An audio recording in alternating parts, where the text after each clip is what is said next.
Tim Kawakami, columnist, San Jose Mercury News, joins us. Why wasn't this a surprise to you, Tim? This has been brewing for a while, and, maybe I should have picked it up a little earlier, but I think it's been brewing for about a year. A year? Yeah, they had brief talks for a contract extension. They picked up his option for this coming year, which they will have to pay him now. But they had talks over the summer last year about an extension, a longer extension, because if you're happy with a guy, he gets you to your first playoffs in a while, and things are going well, players like him, you'd naturally talk an extension to go long-term with the guy. They had him very briefly. Some issues came up, and they broke off very quickly. And I think that's when both sides kind of took a look at each other and say, maybe this isn't going to work. And that's when I think the wins formula became a little higher. Instead of getting to 51 and out in the first round, maybe they're thinking you had to get to 57 to show us that you're worth some of the bumps that occurred. And maybe when you're having issues, you start looking at each other, then you start getting a little upset at each other.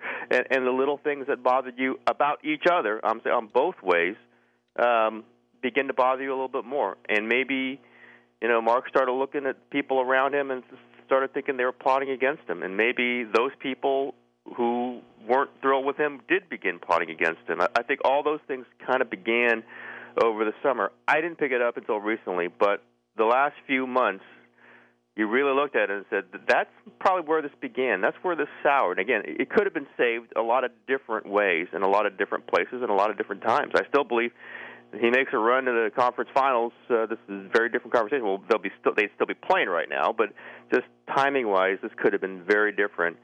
He didn't. He won 51. They thought they probably could have had a team that could have won 56, 57. They're out in the first round. They thought they had a team that could clearly get to the second round at least. And they had issues with him, and that's where the move happens.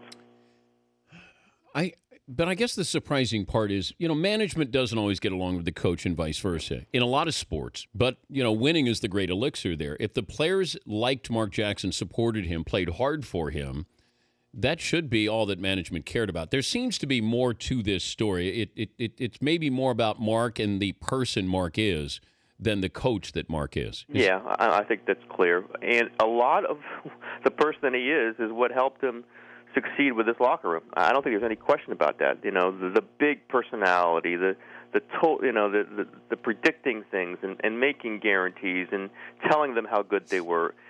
That helped these players because this is not exactly an edgy group of players. It's not a swaggering group of players. Steph Curry's a fantastic person and player, not a swaggering guy. I think Mark helped him kind of push towards that and achieve higher things. But I also think that war on the front office in different ways, in side conversations or in personnel meetings or however you want to do it. I've written this. It's a little thing, but I think it happened to be a symbolic thing. Is he wouldn't move his family or his house to the Bay Area. It was very much a temporary stay for him. Just living quarters in the Bay Area, and I think that just struck ownership wrong. That this guy isn't. We talked about a long-term deal. When we talked about a long-term deal, he still wouldn't move up here or agree to move. Now, again, he had fully the right to live in Los Angeles. That's where his church is. They knew that going in. This is what they knew.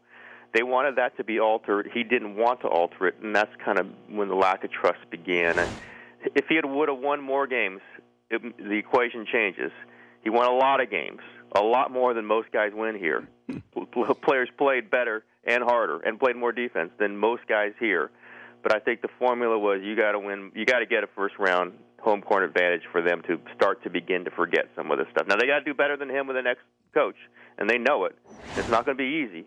But I think the formula was he's too irritable for us to deal with if he's going to win 51, and he might not win more than 51 because there were certainly some coaching limitations that they've identified and weren't thrilled with. But do you think that they fired him knowing who they were going to bring in? I think they have an idea. You better have an idea. Now, I'm not sure that they got to hire, and they're not going to announce Steve Kerr tomorrow or Fred Hoiberg or any number of other candidates. But I think they had an idea that they think this job is attractive. They think coaching Steph Curry is attractive, and it should be.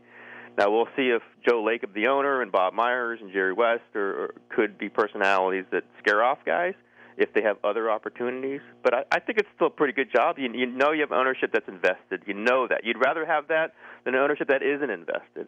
You know they'll pay top dollar. You know that they'll go do anything to try to get good players. They tried to get Dwight Howard last summer and came closer than I thought they could have.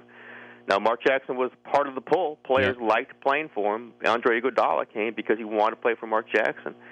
They better get this right, but I think they've got maybe a short list, 3 to 5 to 7 names that they'd be happy with, and they're going to get one of them in their minds. If they don't get one of them, or if the guy they like turns out to be a successful right here, and if the players don't like him, if they are out in the first round again, then it's a huge failure. But I do believe they think they got a line on one of their top 5, let's say 5 guys, if certain pieces fall the way they want to. So I'm not saying they fired him because they knew they had a guy, but I think they fired him because they thought they had a line on one of 5 guys probably. Tim, thanks for joining us. Appreciate you getting up this morning. Thank you. Yeah, you got it. All right, Tim Kawakami, San Jose Mercury News columnist.